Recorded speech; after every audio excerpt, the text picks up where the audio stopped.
ते सार्थकी लागलं, कारण शेवटी या सर्वसामान्य माझ्या बहिणीच्या आहेत.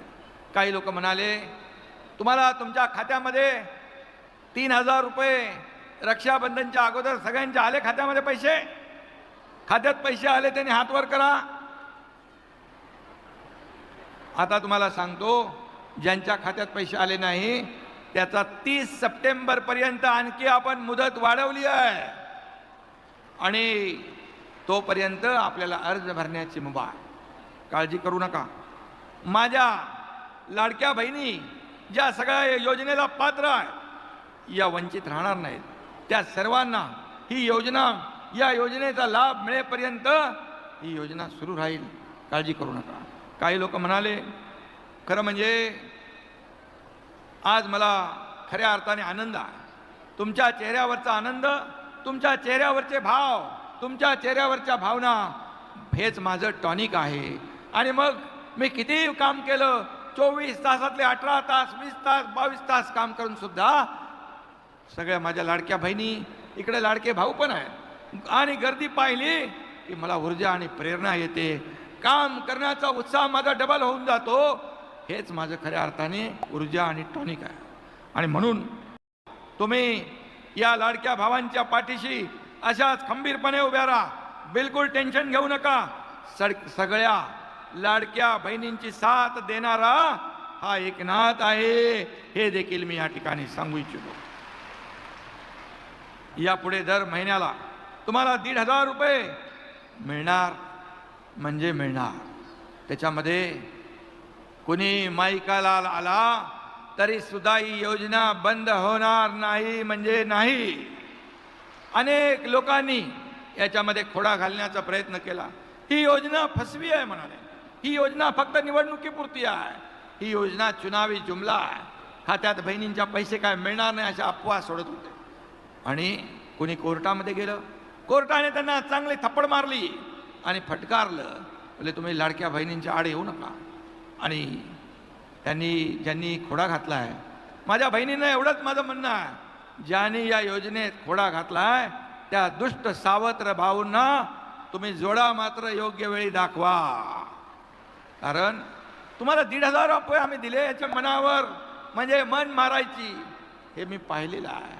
आणि मला जेव्हा माझ्याकडे अधिकार आले त्यावेळेस मी ठरवलं, आमच्या दोन्ही उपमुख्यमंत्री, मंत्रिमंडळ सहकार्यानं सांगितलं की आपल्याला या माझ्या लाडक्या बहिणींच्या जीवनामध्ये बदल घडवण्यासाठी हे निर्णय घ्यावा लागेल. आणि तो आम्ही घेतला. आज 1,500 रुपये महिन्याला मिळतील. तुम्हाला मी एकच सांगतो, तुम्ही तुमच्या लाडक्या बहिणींच्या आशीर्वादामुळे विरोधकांच्या पायाखालचीच पाळू सरकली आहे. बहीण लाडकी आणि विरोधकांच्या छातीत भरली धडकी असं या महाम करू लागलो. आज मुख्यमंत्री माझी लाडकी बहीण योजना ही 1,500 रुपये. या 1,500वर हा एकनाथ शिंदे आणि आमचं महायुतीचं सरकार थांबणार नाही. तुम्ही या सरकारची ताकद वाढवली, बळ दिलं तर 1,500चे 2,000 आम्ही करू. आणखी ताकद दिली 2,000चे 2,500 करू आम्ही. आणखी बळ दिलं तर 2,500चे 3,000 आम्ही करू. तुमच्या हातात आहे. तुम्ही जेवढं बळ द्याल 3,000 पेक्षा जास्ती देताना सरकार कधी हात आकडता घेणार नाही. कारण हे पैसे तुमचे आहेत, हे जनता जनार्दनाचे पैसे आहेत. आणि म्हणून हे देणारं सरकार आहे, हे घेणारं सरकार नाही. विरोधक म्हणाले बँकेत पैसे आले लवकर लवकर काढून घ्या नाही तर सरकार काढेल. अरे दुष्टांनो, काढायचं काम तुमचं आहे, द्यायचं काम आमचं आहे.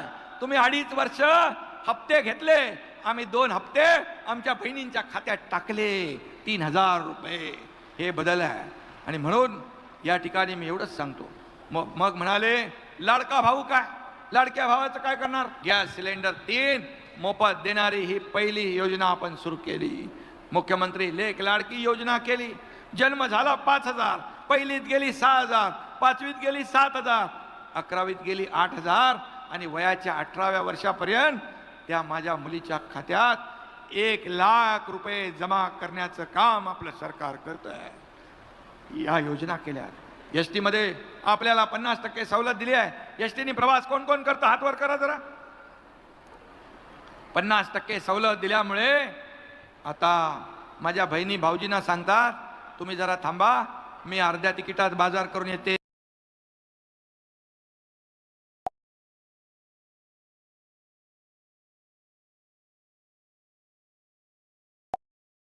कमी, मी आईला म्हणालो अरे कमी आहेत तरी तू द्यायला सांगितले. आई म्हणाले लक्षात ठेव, दिल्याने कमी होत नाही, ते वाढत जातं वाढत जातं वाढत जातं. आणि त्यामुळे तोच तिचा आशीर्वाद, ते तिचे बोल, त्या आठवणी आजही माझ्या कायम स्मरणामध्ये आहेत. आणि म्हणून तुम्हाला या जनतेला दिल्यानंतर सरकारचं काही कमी होणार नाही. सरकारचे पैसे तुमचे आहेत. विरोधक म्हणतात पैसे कुठून आणणार. अरे बाबा, तुमचे तर नेते म्हणत होते खटखटाकट खटखटाकट खटखटाकट, निवडणुका झाल्या की म्हणाले पैसे नाहीत, प्रिंटिंग मिस्टेक. आम्ही नाही म्हणालो, आम्ही योजना डिक्लेअर केली. तुम्हाला पण विश्वास नव्हता की एवढ्या लवकर पैसे मिळतील, पण पटापट तुमच्या खात्यात पैसे जमा करणारं हे सरकार आहे. दिलेला शब्द पाळणारं सरकार आहे. बाळासाहेबांनी सांगितलंय शब्द देताना 10 वेळा नाही 100 वेळा विचार करा. एकदा शब्द दिला की मग तो मागे फिरायचं नाही. आणि म्हणून कमिटमेंट इज कमिटमेंट. एकदा शब्द दिला की तो आम्ही फिरवत नाही. आणि शब्द दिल्यानंतर ते काय कुठेतरी सिनेमात कोणतरी म्हणतो ना, एक बार कमिटमेंट करने के बाद फिर खुद की भी मैं सुनता नहीं. असं हे आपलं सरकार आहे, अशी महायुती आहे. कारण शेवटी आपल्याला एकमेकाला सामोरं जायचं आहे. खोटं बोलून फसवून किती दिवस फसवणार. आणि म्हणून या सर्व योजना ज्या आहेत, वयोश्री योजना आहे, मुख्यमंत्री तीर्थदर्शन योजना, भागातल्या लोकांची नोंदणी राहिली असेल तर ती नोंदणी करा.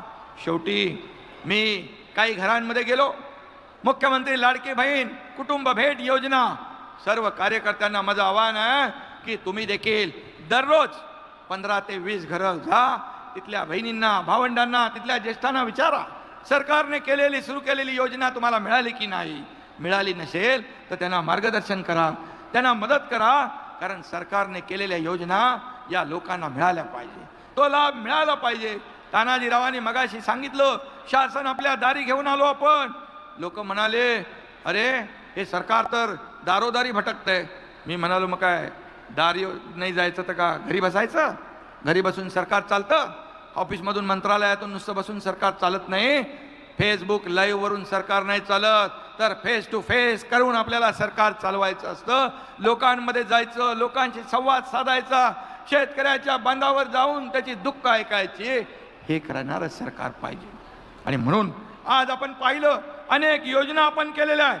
आणि एकदा तुम्हाला एकच सांगतो, योजना आपण केलेल्या आहेत. आणि एकदा तुम्हाला एकच सांगतो, विरोधकांना चिंता करण्याची कारण नाही. आम्ही पैशाची व्यवस्था पूर्ण आर्थिक वर्षाची केली आहे. सर्व योजनांसाठी आम्ही पैसे केलेत पूर्णपणे. या ठिकाणी काही लोक काय म्हणाले योजना बंद होतील, पण जसा धनुष्यातून बाण सुटला की सुटला. मुख्यमंत्र्यांचा हा शब्द आहे. माझा मुख्यमंत्री राहू द्या बाजूला, तुमच्या लाडक्या भावाचा शब्द आहे. जेवढ्या योजना आम्ही सुरू केल्यात या सर्व योजना कायम सुरू राहणार. हा काळ्या दगडावरचा भगवा भगवी रेग आहे. आणि म्हणून मी आपल्याला या ठिकाणी भेटायला आलोय. काल माझ्याकडे एक प्रणाली बारड नावाची एक बहीण आली होती. तिने 1,500 रुपयामध्ये घुंगरू कडीचा व्यवसाय केला. घुंगरू कड्या विकत घेतल्या. काल गणपतीला आली होती मुंबईत. 1,500 रुपयाच्या घुंगरू कड्या घेतल्या आणि तिने एका ठिकाणी बसून त्या विकल्या. मी म्हणालो किती पैसे मिळाले. बोले 1,500चे 10,000 रुपये मिळाले. 10,000. आणि हा आनंद आहे, हा आनंद आहे. माझी एक लाडकी बहीण व्यवसाय करते. काही देवपूजेचं सामान, काही साड्या विकतात, काही आता मी 15 ऑगस्टला स्वातंत्र्य दिनाच्या दिवशी माझ्या बहिणींशी बोललो मी. त्या म्हणाल्या आम्ही 10 लोक 5 लोक एकत्र येऊन आम्ही व्यवसाय जो करतो त्याच्यामध्ये आम्ही हे पैसे टाकू आणि तो व्यवसाय वाढवू. म्हणजे नुसते पैसे घेऊन खर्च करणार नाही, तर त्या व्यवसायामध्ये टाकणार. शेवटी ही अर्थव्यवस्था चालवण्याचं काम आम्हा लोकांपेक्षा या माझ्या महिला भगिनींनाच जास्त चांगल्या कळतात. कारण त्यांना महिना चालवायचा असतो. दुधाचे पैसे, राशनचे पैसे, फीचे पैसे, कपड्याचे पैसे, हे सगळं भागवणाऱ्या या माझ्या बहिणी आहेत. आणि म्हणून आम्ही तुम्हाला 1,500वर थांबवणार नाही. या माझ्या बहिणींना आम्हाला लखपती झालेलं बघायचं आहे, लखपती झालेलं बघायचं आहे. हाच आमचा संकल्प आहे, हाच आमचा उद्देश आहे. जसं आदरणीय प्रधानमंत्री महोदयांनी लखपती दीदी योजना आणली, ड्रोन दीदी योजना आणली, उज्ज्वला जनधन योजना आणली, महिलांना सक्षम करण्याच्या योजना आणल्या. आणि म्हणून राज्य सरकार देखील त्याच्यामध्ये हात पुढे करतंय आणि अनेक योजनांच्या माध्यमातून महिला बचत गट आहे, त्याला आम्ही ताकद देतोय. महिला सक्षम तर देश सक्षम, महिलांचा विकास तर देशाचा विकास.